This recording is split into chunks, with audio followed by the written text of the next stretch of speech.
So here's the front plane of his face. Here's that. You're so low that his brow line would be really quite curved. I think I just didn't have the chin in at all. But if we did the box of his head. Williams students are just delightful. I feel so lucky to have that group of students to work with all these years. I think having the art history component of the class is really helpful because you're not just learning a skill, but you're learning kind of the history behind the skill and why you're learning to draw like this way.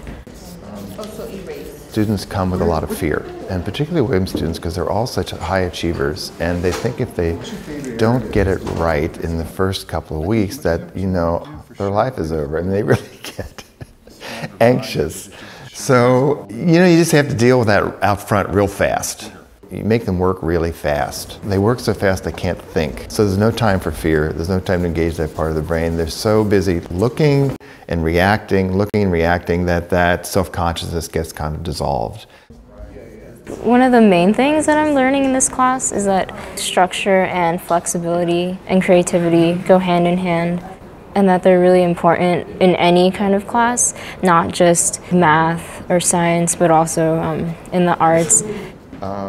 Look at how much side plane there is and then back plane. Yeah, so in my geometry... When I go into the classroom, I'm thinking that it's a creative moment. I think it's about being sensitive to the people that are in the room and trying to give them information that's really just kind of right for them, and trying to build a dynamic group of students who collectively maybe make more than they would individually.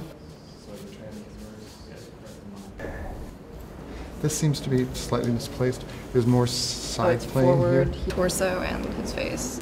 One of the things I really like is that they've often come from institutions where they just had to really work hard with a lot of kind of traditional academics, and a lot of them have had an opportunity to kind of break out a little bit and try to be creative and try to approach problems that they just don't have any idea how to solve, but they have to be like really creative thinkers, and they have to risk failure.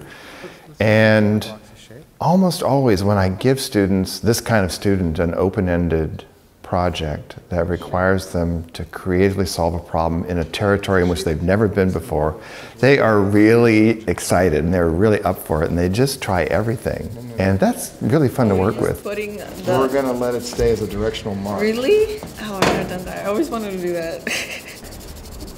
Williams is a liberal arts education for a reason, and they offer a lot of great courses. There's a lot of great professors, and when you come here, I think you should definitely take advantage of it. And definitely, you know, jump out of your comfort zone, you know, and then seeing how you work when you are comfortable again, because you learn a lot. You learn much, much more. I'll be more over here, but I was messing with the